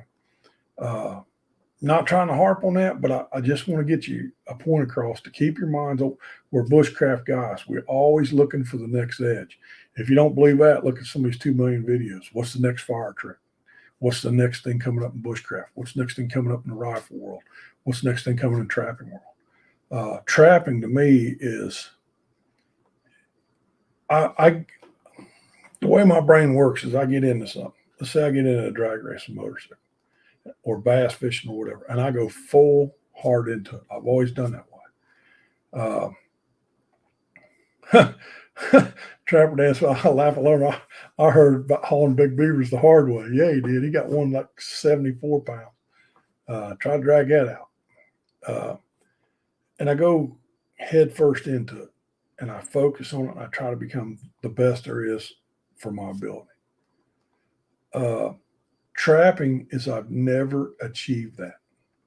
It's because, okay, yeah, on my best days, I put up some serious critters. Very hard to believe. A lot of people don't believe, but about 300 critters on my prime years. 300 critters. You talk about a job. I was running till dawn to dusk every day.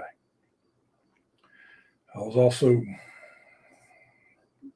15 years younger, 50 pounds lighter, and twice as strong. You set that many traps and you run and gun, it's gone. You get very good at what you do, but it's easy to get pigeonholed in what you do. What works is run it, and I agree with it. But keep your mind open because that's why I've never graduated trapping. Everybody relies on me to tell them these stories about trapping. And I'm thinking, man, I'm still the novice. That sounds crazy. And then I look back 45 years I've been trapping, but yet I still feel like a novice. I'm still looking what's new in the books. I'm still looking what's new in the animal. What science did they become animals? What new sense we got in the animal? I describe it in my classes. It's a puzzle. Everybody's done a puzzle. You lay it on your dining room table and you go out in the box and you get the corners going and you see the picture on the box and you're focusing that and you're putting the pieces in. You always work on the outside coming in. Well, trapping's just like that. You're getting your puzzle pieces, you're figuring them out, you're doing that. And then all of a sudden, the picture changes. What? That's trapping because the weather changed, the breeding cycle changed. My area changed because the guy won't let you trapper anymore. He's got some other trapper in there, and then I got a new piece of property. I hate going in cold on new piece of property. I went down to the Camp Craft Outdoor, put on a 3-day trapping class. Hated it. I'm not from there. I don't know the terrain. It was straight up, straight down. It's not the same terrain I'm in. But could I pull it off? We caught one coon in 3 days, and actually Jamie Burley did that. I'll give him credit because they knew where the trash piles was at. He knew the area. He'd been down there a lot. But you understand, me trying to put on a class in another state is very cold for me. Where I sit at home, I get Google Maps now. Even though I'm an old trapper, I still been on Google Maps. I'm looking at every detour. I'm looking at one of the keys that I talk about is I look at my county taxes and who pays taxes on that property. I zero it in on Google Maps. I look at the funnels. I look at everything needed. Is that worth in my investment? Turn around. I find a tax estimate. Who owes the land? Sometimes there's no building or driveway on this property, not a mailbox. So I find that. I write them a letter. I do not call them. I write them a letter asking for permission. This is what I am. I'm Dan Lutz, professional trapper, So you got a muskrat problem in your pond. I've had so rare a time of people turning me down. Yeah, I've got a muskrat. Go in there, Dan. I'll send you permission. They'll put it back in the mailbox. I left another stamp in the envelope for them to lick it, put my address on a new envelope, and send me back a permission slip. Now you guys know why I trap a lot of acres, thousands of acres. I drove around. That's one of the secrets. That's how come I could put up big numbers. So you understand that's the techniques that I've learned over the years because trapping is not this, even though I had the same property, I was always gaining property and losing property. It's sold, it's constantly changing. So if you're willing to keep your mind open, will make you the better trapper. It'll actually make you the better hunter. It'll make you the better fisherman because water changes, floods, up and down, cold weather, barometer. If you're willing to keep your mind open, study the weather, go out fishing. I didn't catch nothing all day. Jot it down. High bluebird skies, man, no wind, sun shining up, 80 degrees, didn't catch one crappie. But yet the day you catch 20 of them, one after another, jot it down. And that's what makes us well-rounded. That's what, I've perfected my fire techniques. I haven't perfected the bow drill or hand drill because of my situation. especially bow drill. Been working on hand drill. I'm actually drawing stuff for that. But I'm keeping my mind open to where I want to be at, to my level of ability. I'm not saying you got to be the hand drill god of all gods, the best, guy out there. But I believe that you need to practice. We need to practice with knives. We need to practice with our handguns. We need to practice with our traps. We need to practice for fishing poles. When I was fishing tournaments, I'd stand on my front porch, put Dixie cups out there and flip. Told myself I'd do 2 hours a day every day. I'll flip that. Think I got good at flipping? Yeah, I got pretty good at it. I watched a guy named, I think it was named Hank Parker. And they were interviewing Hank Parker one time, and he set them Dixie cups out. You know how big a Dixie cup is? Yeah, 3/8 jig hang out. And he was around about 50 feet from me. And he could put that jig in that Dixie cup and then flip it back out without knocking the cup over. Think he's good at it? Well, I think he'd become grand champion. It's I know Trapper Dan. I mean, me and him become friends about 3 or 4 years ago now. Been a while. Met him at the Pathfinder Gathering. He's a young trapper. I tell him everything I can help him to go trapping. I've got to live through him now and through the other trappers to send me pictures and what they're doing and putting the hammer down. I mean, this guy right here will tell you what kind of work's involved in popping a 74-pound beaver. Oh, it's great. Christmas morning. I mean, to me, it's Christmas morning. You got that 74-pound beaver in there. You got this monster beaver. You did your homework. You set the trap up. You did everything you're supposed to do. Bam. Oh, now I got to go home and skin him. Now I got to go over and I eat the meat. Now you got to put the fur up. And you got all this time in one beaver. Went down to Waypoint Survival. You guys can see that video of if you look at Waypoint Survival, his thing, I'm on there. I went down there for a trapping class. Or he invited me down. We just went trapping on the river. And we met each other before that, so I want to go down, hang out. We were snaring beavers. I mean, I seen him come off the ground 2 feet. When he seen that beaver, that snare, that guy come up, we got one. I said, it's like Christmas morning, ain't it? So we dispatched the beaver, got up there. We skinned the beaver on the back of my truck. I had to leave. I said, look, dude, carve it up, cook it, eat the tail, put the fur up. He was done about like 1 or 2 o'clock in the morning. He says, you ain't kidding the work involved. And it's only because I love it. I wouldn't do it if I didn't love it. So, I love to see these. Like I said, I feed off you guys. Believe it or not, I feed off every one of you guys. We can talk. Jonathan Frisbee's another one. He's just another, knowledge walking. He's done a lot of stuff. He understands. Man, him was mechanics back in the day. He's still a mechanic. So I understand that stuff. So I guess I'm saying, man, is listen and keep your ears open and perfect your craft. If you want to be good, you got to practice. I come up with a new saying when I was down at James Bender at his level 3 class. And this level 3 class was pretty tough. It's a lot of old antique woodworking tools and stuff. We were in the woods. It's hot. It's a very good class, pioneer class, what it was. And I come up with the saying is, these guys were still struggling with flint and steel, fire techniques.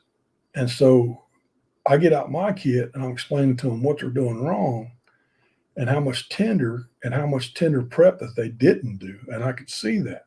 I'm not there to dog the guys. I was there to say, hey, this is how you do it. When I lit my fire and I showed these guys the fire lay and my flint and steel, James Bender walked by and he goes, that's a master.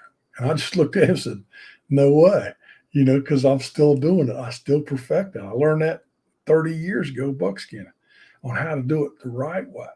And I had a 2-foot tall fire while these guys have been struggling for a half hour. It's 100% humidity. It just rained that morning. They're trying to find natural tenders. And I said, that's how come you keep your tenders in your pocket. You're always looking for tender. That's the key to it. It's about fire prep. It's not about the spark. It's about the prep. And how I was kind of impressed on how fast I could still do that. I don't get around good. I have trouble squatting down. If I get on the ground, I really have a lot of trouble. And I still did very good.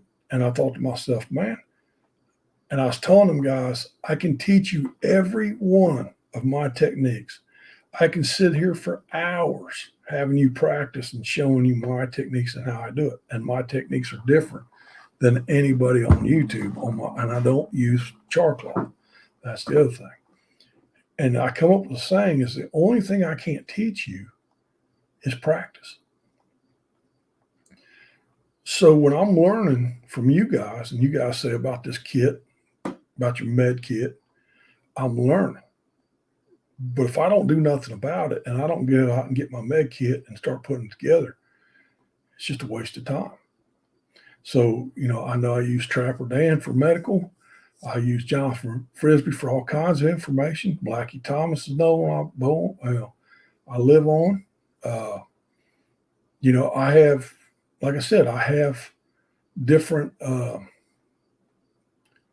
way of looking at things. My guns and my knives and stuff like that. And I just want you guys to learn, but I don't need to learn. I thought it was funny. That's why I said 45 years of trapping, and I still feel like a novice sometimes. I know what works. I caught myself doing that, and then I caught myself pigeonholing myself because now I get to somewhere where I got a gold mine. We was down there at James Bender's, my Pioneer class, and I had a small trapping class down there. And we come across this hole in the bank, and James goes, "You think that's any good?" He goes, "What's it for?" And I said, "That's a gold mine. You just found a gold mine in trapping because any critter that digs in the bank is coming back to see it." And I'll tell you what, I probably could have caught 3 or 4 coons out one hole pretty easy. So that's because of the knowledge, the practice. So, that's cool. You guys agree with me on that? I mean, I don't want to put you to sleep, talking me rattling on about that. I had a comment on the knives, the last video I put up. This guy said, well, in Sweden, they use this knife to carve up deer because I said I did not like scanty grinds on knives for meat processing and skinning. And he said, well, everybody in Scandinavia cuts up their deer with the moor. That's why it's been around for 150, moor's been around a long time. 200 years? Or is that Grand Forks Brook? But anyhow, but that's an opinion of mine. Can I process and fillet fish and stuff? This thing's going to suck for flying fish. Scanty grind. Can I do it? Absolutely, I can do it. Do I want to? No. They make better knives. These are tools. So, and he everybody in Scandinavia, that's how they carve up their deer. I beg to differ. And if you don't believe me on that, look up Victorinox. Are they in Sweden? Yeah. Number 1 butcher knife sold to Victorinox. So you understand what I'm getting at? Why ain't they using their old Victorinox blades? They are. They're just in a different grind and different situation. But do I want to use that meat carver out there batoning and cutting V notches and stuff? No. I want to do this. That's why this is a bushcraft knife. This is a skinning knife. This is 16th inch steel. It's flexible. Do I want to run and baton with this knife? Absolutely not. This is a pack knife. Even though I carry it every day, this is what goes in the bottom of your pack when the work begins. This is for the fun, making your fires, doing your notches, getting ready for food, getting ready to make the beaver hoops, to put your fur on. This is your meat processing knife, skinning knife, stuff like this, because this is money. If I carve a stick wrong, it's no big deal. Even if I butcher a beaver with this and the meat cuts ain't right, I still eat. If you're trapping and you need the fur, either to cover your body or sell it, this knife's worth every penny. This knife is not. We're talking the Phillips head screwdriver and the flathead screwdriver. I've seen guys pound Phillips heads into a flat screw. I've seen them grind the points on them and make them work. But that's the difference, these two knives. And that's why this knife is super light. It goes in your pack. You put it away. You forget about it. You go set up your camp, do all your beating tools, all your junk tools. When you go, time to go process some fur, got to skin your deer, cut the meat off the deer. This is your blade. See the difference? You guys with me on that? I think that's got a lot of talking about that points, because I got a lot of questions on the last night videos. Yeah, I can do it that way. Well, I guarantee you can do it that way. Remember Utsi, if you guys aren't familiar with Utsi, they found him up in the Andes. I forget how old he was, but he's old, and he was almost intact. They think he was killed by an arrow, and he had a flint knife. Kind of short knife, bigger handle. Flint is sharper than any steel we know today. Fact. It's just super fragile. But was he processing his game and cutting up his hides and, doing everything he needed to do? I mean, he had copper axe. He made the handle for that copper axe. I'm sure that knife worked just fine. That's what he got by with. But that was a long time ago, where technology has improved and the tools have changed. Is this my go-to bushcraft knife? For right now it is, but there's another Condor up there that's got me bugged. That was the knife that I thought was junk from Condor. My first impression was, ain't no way, that's a Condor. When they first come out, there's like $35, called the Bush Lore. You guys know what I'm talking about. Been out a long time. I had to change my mind on that knife. When Blackie sent me that knife, I actually marked Denny had one. And I played with it down there, and I was asking, you guys think I know about it. I talk to people who own them. What do you think? What do you like? Why do you like it? Blackie sent it to me. He said, man, that's my knife before the Master Woods, before we got to William Collins. And that knife's in bad shape, guys. I mean, it looks bad. Pam would go crazy on the flits. And I was like, wow, man, this knife come to me this dirty. And I thought it was funny because the use on that knife. And Blackie says, I think you're going to like that knife. And I said, got to have junk steel in it, man. It's Condor, third world country. Learned a little different on that Condor Bush Lore. Still a cheap knife. I couldn't believe the leather on it. The leather sheath is pretty decent on it. Their leather's pretty nice. I thought the sheath was worth more than the knife, to be honest with you, man. But we all learn that way, don't we? And it's just like, that's why I got on here with the GMRS. We're bouncing back and forth now.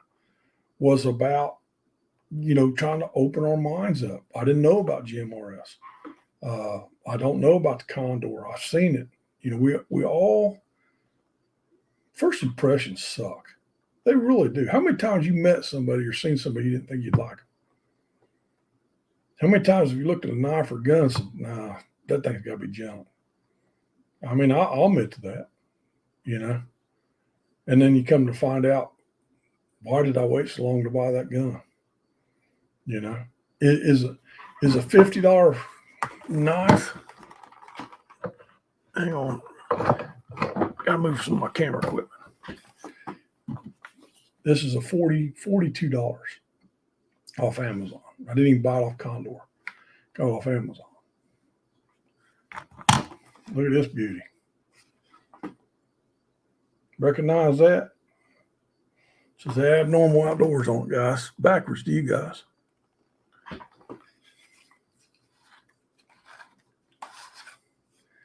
Look at that thing.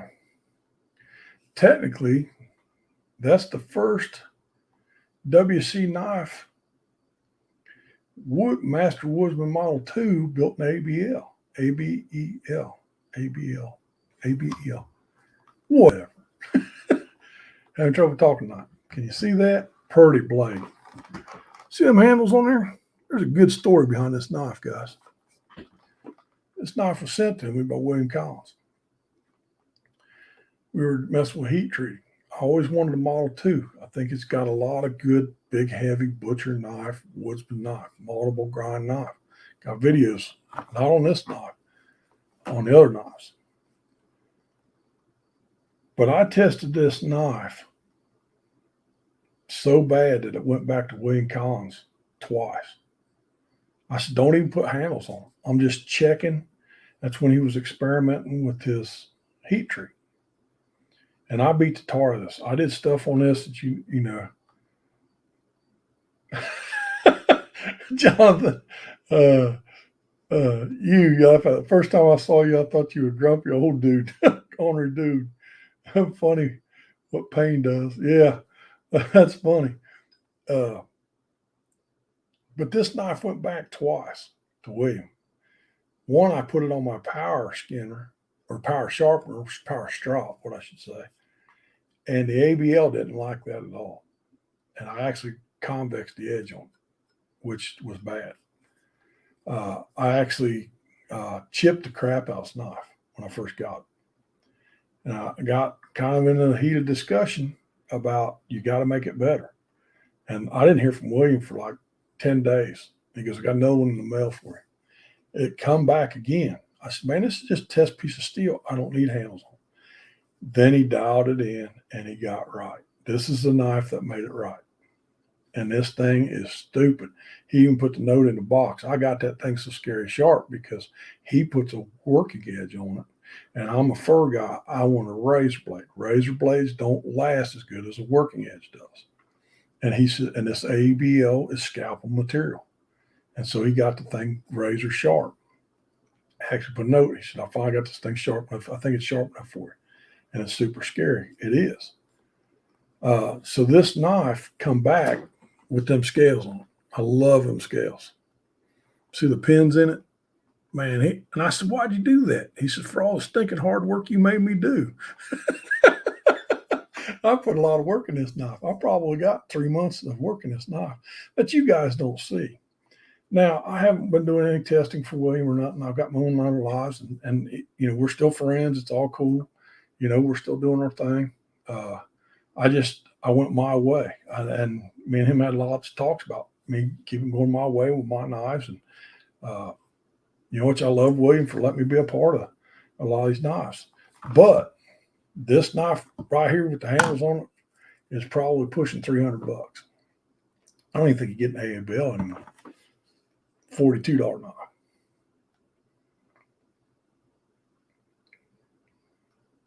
You know what I'm saying? What do you want? If you got the money, this is a great knife. Can I get by with a $42 knife? This knife and this knife will do. This has got more features on it, a little bit better handle system on it, but it's still doing the same stuff, the same food prep, the same dingle sticks, the same stuff, the camp chores. So you with me on that? And then, you know, Stitch Gear Outfitter sheath, you know, actually, this was made for the blade show we went to 2 years ago. So quality rod. That's an expensive rod. Hello, my friends. Late as usual. Can't stay this time around. Everybody have a great weekend. All right, hiker. Thanks, man. Stopping in saying hey. I know a lot of guys don't want to sit around for 2 hours and listen to me babble on, but this show, I was behind on the show, guys. I'm sorry for that. And I just wanted to kind of going all over the place with knives and everything today. And there's times we have good discussions. You guys got any questions? This is the time to ask me. We've got about a half hour left, you know, of knives, guns, whatever you guys want to see. I know, you know, I have opinions and I like the discussion. I really like the discussions to see what you guys run. There's no right or wrong here. That's why I said, answer me a question. Don't feel bad because you run a Smith & Wesson and I run a Glock. Well, he's on the Glock side. He won't. Dude, I'll talk to you about Smiths and I'll tell you what I like and what I don't like about them. I don't know a lot about Smiths. I know a lot more about the wheel guns than the autos because I don't like the autos. I can't even tell you the newest model Smith & Wesson comes out with because I kind of keep my mind open on that, but I look at them quickly and said, okay, they didn't really do nothing different, you know, boom. So, you know, stuff like that. So you guys got any questions?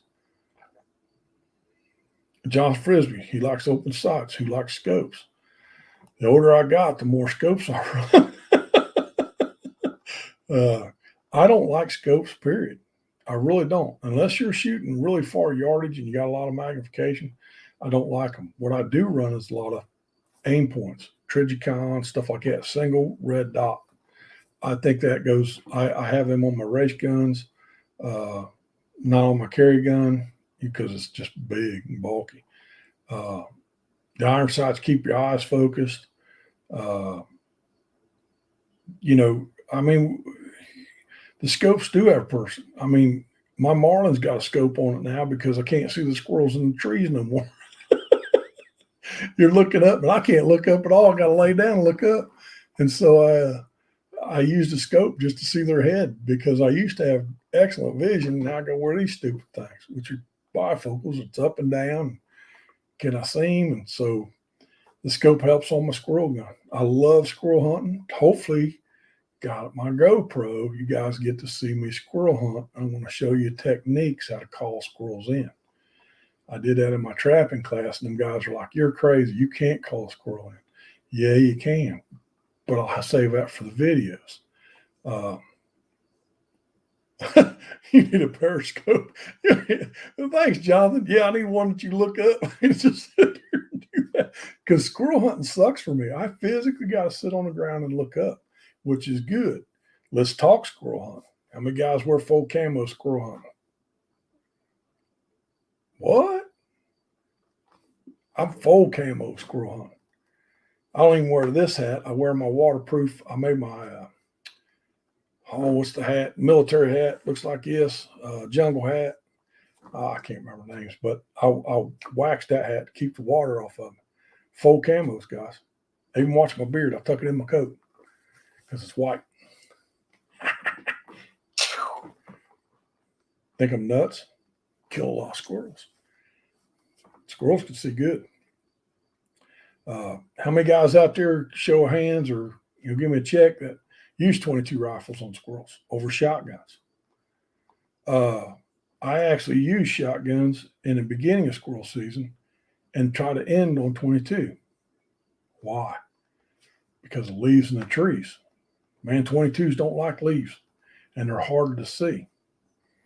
So, so when the leaves drop off in the fall, and I don't go out the first day squirrel hunting. I used to be a major squirrel hunter. John Frisbee. Me, I used to work third shift. This is a funny story. I was drooling on squirrel season, man. I was ready to go. I had my area picked out full of, I like them big fox squirrels. The grays are cool, but I like them huge fox squirrels. Up here, we get a fox squirrel, big pound and a half. They get huge up here. And it was so funny that I went out there. I worked third shift. I've been working like crazy, up every night, staying up half a day, first day of squirrel season. I get all set up. This is public property. Okay, this is at Caesars Creek, the lake. It's a park. But we're allowed to squirrel hunt in certain areas, hunting area. I get up. There's guys in the parking lot. Man, I get out of the car, run in the woods because I got off at 7. Daylight's already up. I sit up. I start shooting squirrels. Yeah, man. I limit out. I'm cool. I walk back to my car, and them guys are standing there. He goes, "What are you doing, man?" So squirrel hunting. Didn't you guys do no good? He said, "Don't start till tomorrow."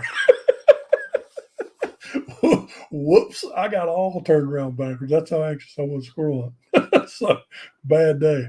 I throwed him in the car and was gone, buddy. My brother says Uncle Loman used to run flat out to the woods for 25 yards, stop again in a tree, watch the squirrels come peeking out to see what was running through the woods, and bang, bang. I've heard them stories, Stephen. Dark Tar is my brother Stephen, if you guys don't know that.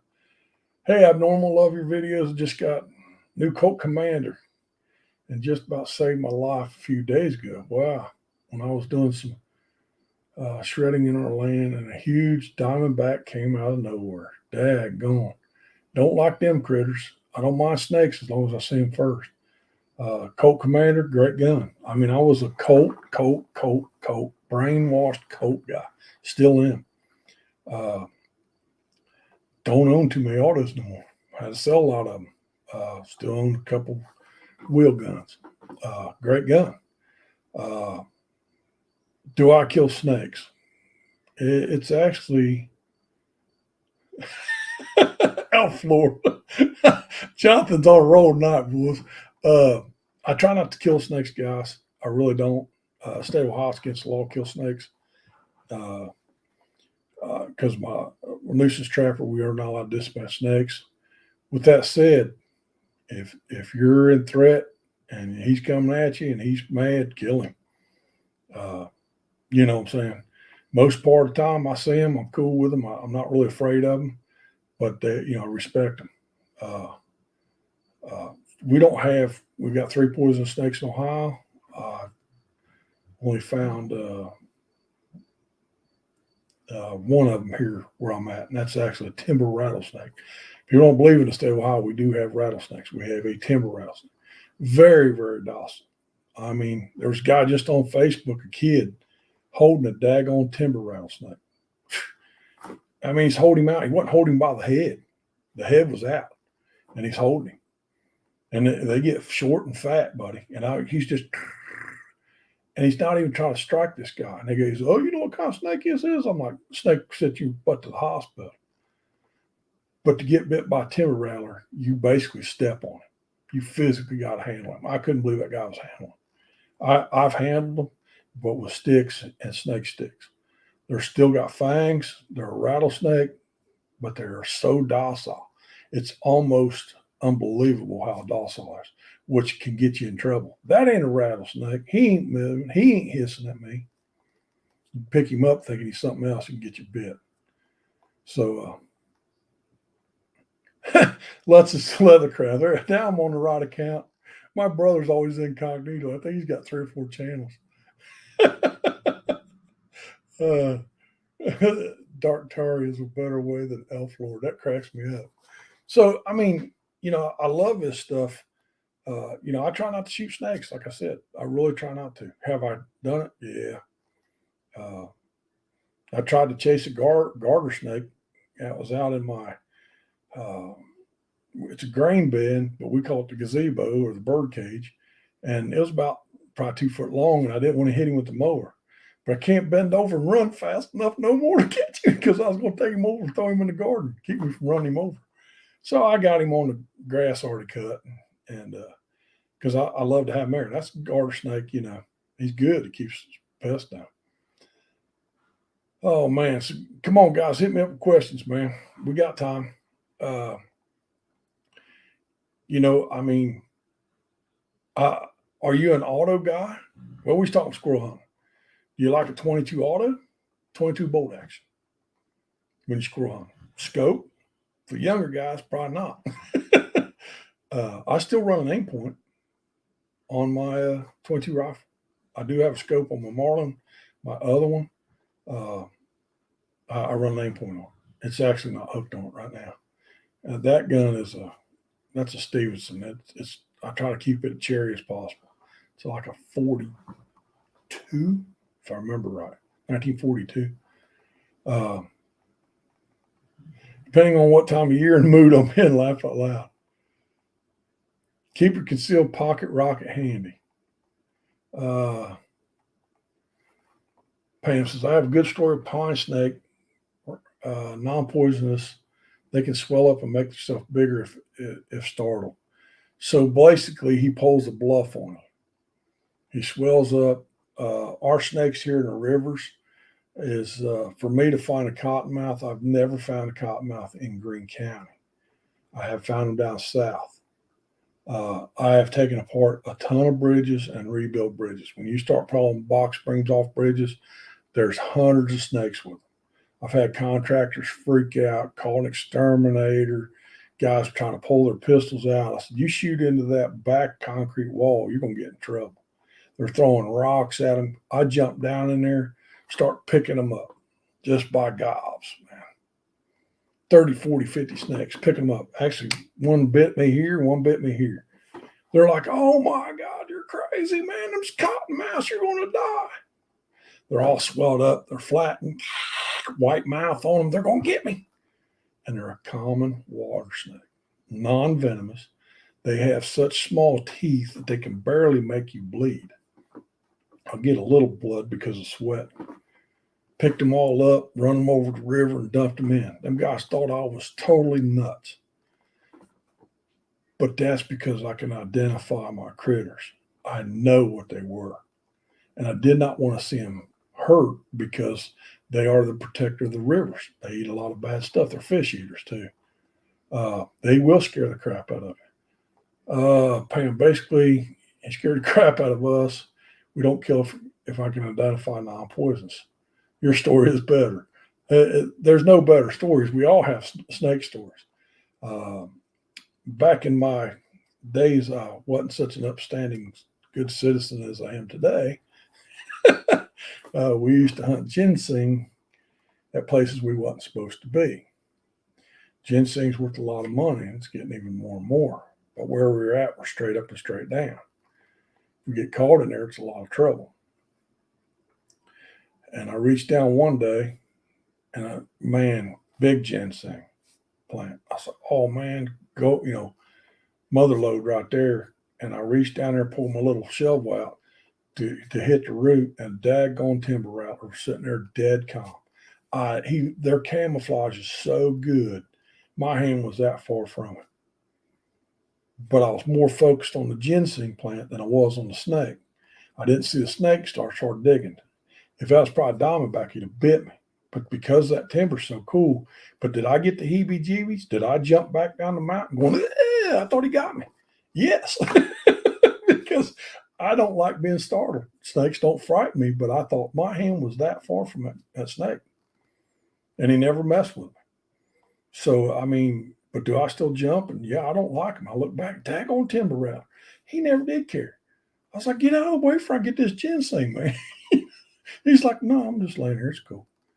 So I took me a stick and moved him out of the way real slow. I mean, he was lethargic, man. So it's them stories, man, that, stepping over the log and seeing that big snake. I remember I was weed eating, the company I worked for was weed eating their fence.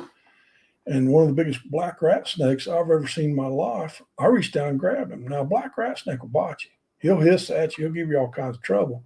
Within 5 minutes, he's tuckered out, and now he's your best friend. I put him around my neck. I was out there weed eating, and come back into the shop. And we took turns weed eating the fence all summer, to make it look nice. And I put that black rat snake on. I walked him into the shop. I didn't know that daggone manager was afraid of snakes. This snake's probably 6.5 foot long, about that big around, hanging around my neck. He just walked in his office. Oh, man, I got all that done. Cool. I said, look at my friend. I picked his head up. He went freaking ballistic. I thought he was going to jump through the window. That thing's poisonous. What are you doing out here? We start screaming. I was cracking up. But that's because it's black rat snake. I identified it. The snake looked up at you. What the crap is that thing? Look at that, $550 a pound for dried ginseng last year. Daggone, man. But with $550 a pound of ginseng dried is a lot of ginseng. That's a lot of picking, guys. When we're talking an ounce and grams of one stem, and now you're going to dry it. I haven't ginseng hunted in 20 years, 25 years probably. One thing is the land was getting pretty protected. It was getting over harvested. We talk a lot of roots and stuff on these plants. Used to get your energy level up, take you some brand new dug up fresh ginseng, take your knife, take a slice off of it, put it between your cheek and go. That's how you keep up with them boys. That stuff is potent. You talk about giving you energy. It was crazy. It tastes like crap, which most stuff that's good for you does. I think I'll stick with ginger, a lot cheaper. You ain't kidding, man. But ginseng, it's a young man's game, man. I mean, where we were hunting was straight up and straight down. I can't imagine climbing mountains now. And we were doing that because nobody was there hunting it. Now, man, ginseng with the prices up, it's going to be hard to find. They're all small. There's no more big stuff. I can't remember what they were. They were 3 legs and stuff like that. I've never found ginseng where I live at. I've got to go south or up north. I'm in the flats, and I don't know why. We don't have ginseng up here. I've actually took the seeds from ginseng and brought them back and planted them, and they never took. I don't understand it. But we're talking survival again. $550 is a lot of money in an off-grid situation. So your plant lives are worth money. The fur is worth money. The meat is worth money. And I keep saying money. Let's say it's worth a barter. It's worth trading goods, because remember, in an all-grid situation, money's going to be useless. Use it as toilet paper. So what's going to be the valuable stuff? Guns, ammo, food, water. You're going to have hardly no medications because how are they going to prescribe it without computers now? And who's going to open up a pharmacy and who knows how you are and how you're going to pay for it? And I know we're talking far-fetched, down, with basically a collapse of what we know. But all our medicines are out in the woods, our food's out in the woods, our shelters are out in the woods. The guns, well, man, there's a good story about the guns. And I bring this up while we're around an event. Jonathan was there. I get these questions going in the round tables: how much ammunition you need, what caliber you need, and I give you scenarios. You're going to be dropped off for 2 weeks or 30 days in Alaska. Then you're going to hunt. How many high-powered rounds do you need and what caliber you want? It's an interesting scenario how much difference we are on ammunition and stuff. But it makes us open our mind up as how valuable the shotgun is, how valuable the 22 is, and how valuable the high-powered rifle is. And I do these questions. I've been doing these questions for about 4 or 5 years now, going to Pathfinder gathering. I love that question that I throw out. We had it at Blackie's for, man, I think 2 hours long. And that was because of how much ammunition do you need in 1 year's time in Alaska of high powered? Okay. So I'm asking the question now. What caliber? For 1 year, they're going to drop you off in Alaska. You're going to have your tools to build your cabin, or there's a cabin already there, whatever. But you're taking your rifle in, and that's a big game gun. What caliber do you want to carry? And how much ammunition you think it needs to get through a year. Now, guys, it's realistic. This is where because everybody's I'll just take 1,000 rounds, be fine. I forgot to tell you that they drop you in a float plane and you got to walk 10 miles to your cabin. So realistically, what would you need? Eric put us up there. With gear, knives, tarps, and wisdom skills, what are your thoughts? One wind gear for trapping and hunting. Eric asked the question. As far as the one wind gear, if I can say that right. I talked to Blackie today. Got a new product coming out, guys. It's pretty cool. It's a hammock, but it's new style. I'm going to give you a hint, a little teaser. He says, what's your one gear for trapping and hunting?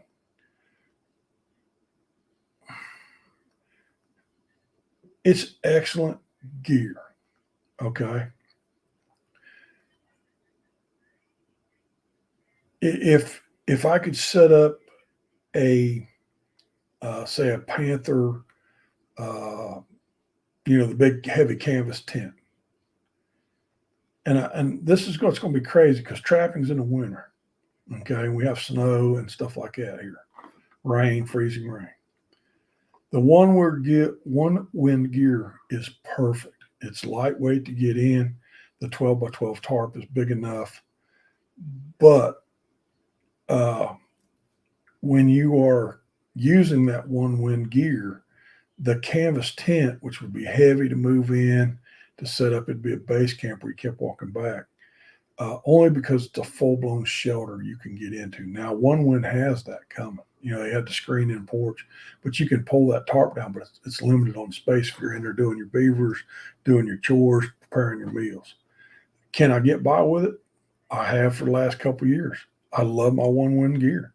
It's a big enough tarp, if the weather's not killer and we're not in a blow storm, I think it's a great tarp. I sleep very good in it. But remember, the sleeping system, you can sit in it, but it's not as comfortable as like a chair when you're working. You don't want to be skinning beavers and stuff sitting in your hammock. So, yeah, can I get by with it? You can get by with anything. But, yeah, I do. I'll run my One Wind gear, and I'll be on the trap line this year with it. Jared said, I think the 308 is a caliber probably around 250 shots. And Jared, you got a good point, man, because 365 days in a year, how many big game are you going to take with that rifle? Oh, you go out there and kill as much big game, but you're going to meet spoils. You don't need it. You're one guy in a cabin for a year. One moose with one big whitetail, or one big elk will give you the meat for more than a year. So unless your target, you need a few rounds to, make sure it's sighted. If you drop the rifle, screw comes loose, a few rounds is sighted in. But 250 rounds is a lot of ammunition for that rifle in use. Now it's good for protection. You got 5 rounds in a gun, a bolt action rifle. You're in black bear grizzly country, big dangerous game country is what we call it. So he's about right. He can carry 250 rounds in pretty good. Dane comes up at 30-06, 120 rounds. That's a good number of rounds, 120. The 30-06. Why I agree with him a lot. You guys ain't gonna. A lot of these guys know my gun. The 30-06, and that's because and even Jared said, or 30-06. Why 30-06? Because it's probably one of the most common rounds ever in the United States. That means if you find another camp or another trapper's camp or a camp that's been shut down for the wintertime and they've already left, pretty much known there's going to be a 30-06 box of shells in there. Think about that. We got to think about accessibility. Pretty much any store in Alaska is going to carry a 30-06. Same with the 30-08, but the 30-06 has been around longer and more of it. There's only one round that's set the world record, and we'll get to that later. Well, and there you go, Pam. How much big game do you need for a year? Figure one shot for each animal. If you got to have some rounds to check your equipment before you go, but you're going to get you a sheep or an elk or a black bear or a grizzly bear. Grizzly bear's going to be all kinds of meat, guys. So how much ammo are you really going to carry with high power? Now Jonathan's getting ahead of me, so hold up, Jonathan. 30-06 and 30-30 would be all around. Boy, you want to talk about an argument, start talking 30-30 up in Alaska for big game. That's too small. I've heard that all my life. But yet the rounds managed to be around for 100 some years. Jared says, I generally prefer 308, so it's slightly more power, but completely agree with what's said about finding ammo. I got you. So we all take this into a factor is, remember, we got to talk availability. And, like 9mm is so common, it's crazy versus, even 45. Well, now, let's not talk what's happening now. We're talking about an average year. But you understand my point. The number one round that holds the record for the most rounds ever built, and they're in every country in the world, is the 7.62x54. Russian. That's it. It's actually right there. It's number one round could be found in every country. Something to think about. So it's ammo availability, and the 30-06 with the 30-06 and the 308 is the available to reload in how many combinations you can reload a 30-06 in. Who knows? 1,000? I don't know. So we've got to look at that. My prediction, this is really off the wall. What I would carry as a big game country in Alaska, I'd take 100 rounds of 22-250. What'd you say, Dan? Are you stupid? A 22-250 in Alaska with big game there? Yeah, I'm stupid.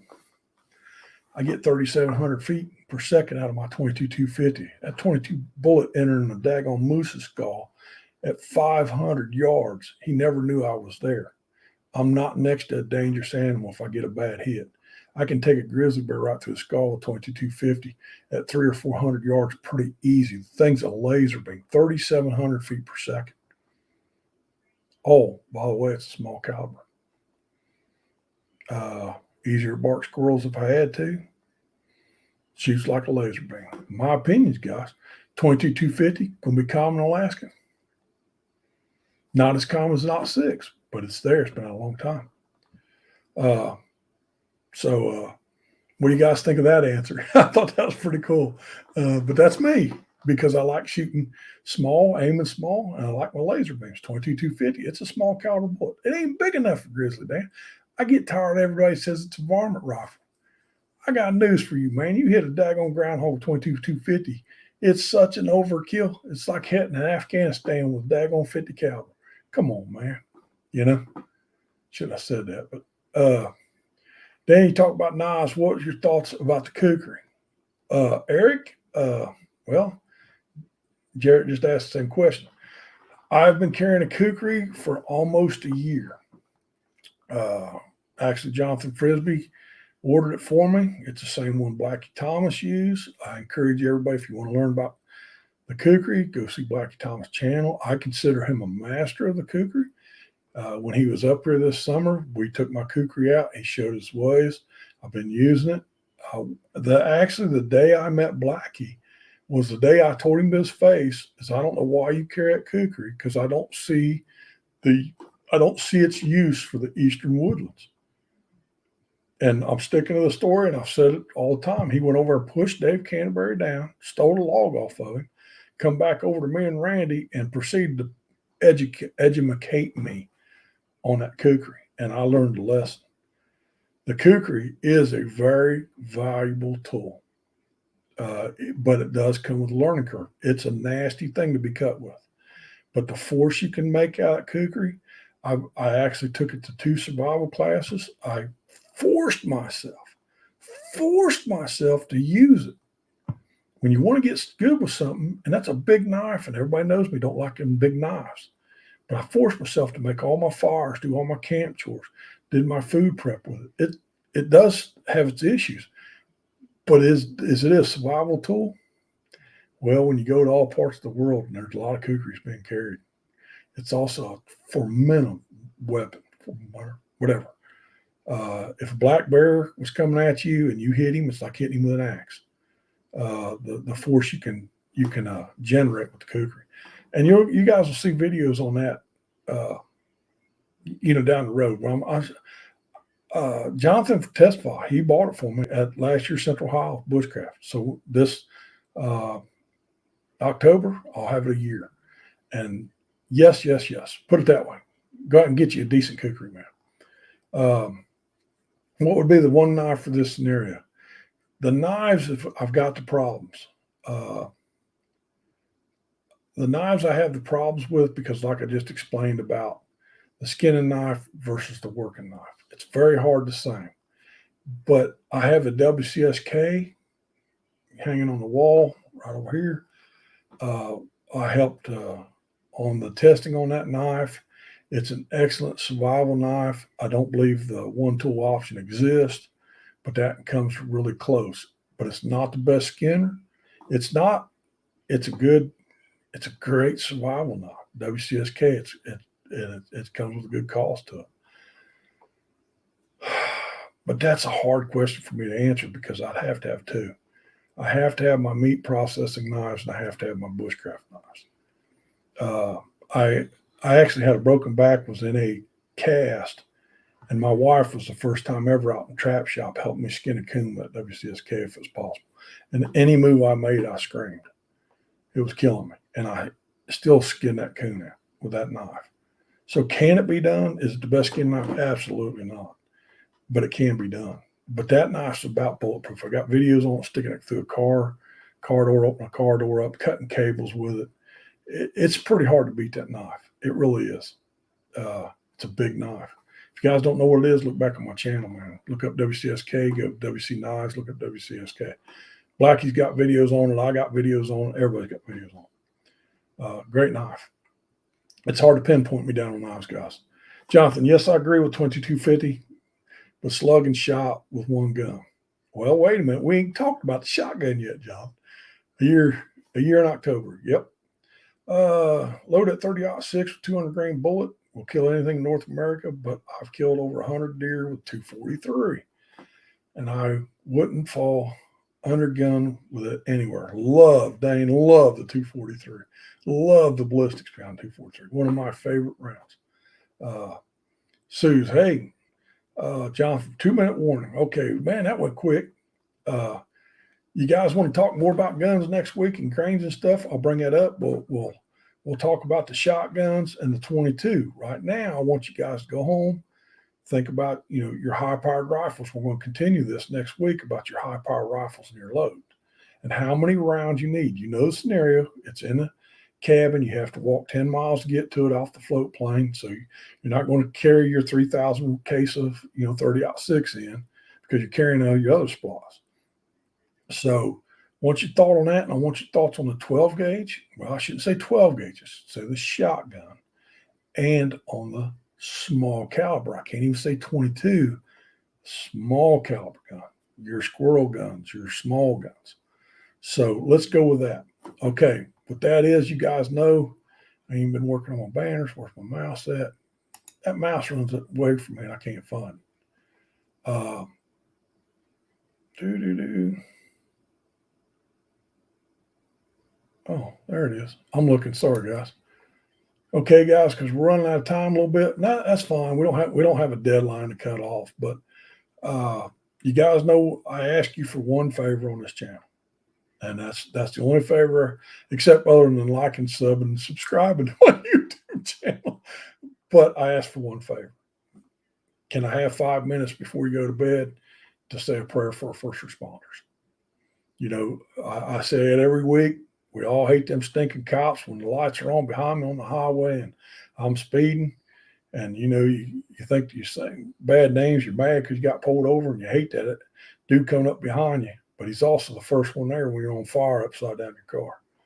So same with the fire department guys. I was in an accident Friday. All them guys showed up. I hurt my back a little bit. The ambulance showed up. I was cool. I didn't go to the hospital. But, they all was willing to dive into the fight, man. So please, 5 minutes of your time before you go to bed, just to say a prayer, general prayer. Doesn't have to be something big, just to protect our front lines. My wife is on the front line. She works at the pharmacy, deals with people sick, people coming in with the virus. We're not allowed to say the C word on here, and she hasn't had it. She stays healthy. I won't get on the political part of taking your vax or not taking vax. That's what this channel's not about. I'd like to start a whole new channel on that one, but it would just do me a favor. I know I harp on that a little bit, but that means a lot to me. And I know you guys mean a lot to me. I mean, I could be talking to the wall by myself if it wasn't for you guys. So I want to say thanks to every one of you. Please like, share, and subscribe. And sharing this video, this live video, really helps me out to bring in content. It's helping me on my hours on my YouTube for I can get monetized. That's my goal, guys. I'm not trying to hide it from anybody. That helps bring income to my house. A lot of you guys don't know my situation, but I don't work 2 broken backs, man. Stop that. So I can walk around, but you guys know me. I ain't trying to feel sorry for me. I'm still working. I ain't quit yet. Let me get over back to the comments, guys. Sorry about that. Jonathan, you be safe. Can you talk about, sorry, I didn't have my comments up. Jarrett, get back on here next Thursday. I know we're running out of time, brother. Have you tried Benchmates? I've played with them. I haven't owned one. They've come with a pretty good price. Real quick, Suze, can you talk about black powder cap and ball revolvers and stuff, please, if possible, because that's all we love. Suze, hey, we'll put a note on that, because if you want, we'll talk about black powder, but I can get Blackie Thomas, see if I can get his butt back on here, because he is a black powder revolver nut. So that's a lot. That's a whole program in itself from black powder. I want to get these questions real quick. Take care. Thanks, Jonathan. Suze, check out Blackie Thomas YouTube channel. Lots of people. Yeah, he already answered that. Dan, I have 6 WC knives. Every one is the best. Master Woods and so on. I love Dana's best Blackie too. Thanks, Eric, man. You're addicted, brother. We've got to start a Knives Anonymous. I'll be a rich man, won't I? Susan saying, stay prayer. First responder American dogs that stand. Hated to hear about the dogs stranded in Afghanistan. Sue's in this channel. I know I didn't explain that. We don't talk any politics out there. I'm not mad at you for that, but I won't discuss that. I feel really bad what happened. And that's the other thing. And I forgot to mention, please say a prayer for the 13 we lost, and their families. I don't want to be political channel. This channel is designed to keep us from what's going on out there in the news today. So, and I understand where you're coming from, and but I'm pretty sad about the people we lost and the people we left behind, and stuff like that. But I just don't want to get into it on that. I'd rather talk knives and stuff like that. So nothing wrong with that. We're cool. Guys, I'm going to get out of here. I'm running a little bit long. I'm trying to keep you guys at 2 hours. Oh, you're fine, Suze. I'm not mad at you. I got to explain the rules to new people on here. And that's because I want to keep it entertaining, get us away from that. It's all in our lives. It's all day, every day. So if we can talk about knives and survival and whatever, just to get us away for 2 hours of entertainment. So I love your questions, Suze. Remember, we'll talk black powder next week. We'll talk more about the cartridges next week. So you guys got to remind me. So guys, thank you very much for joining me. Like I said, thanks for the prayers. Thanks for everything you guys do for me and my family and my channel. Guys, I'm going to get out of here. Thank you, thank you, thank you. I'll see all you guys later. Bye.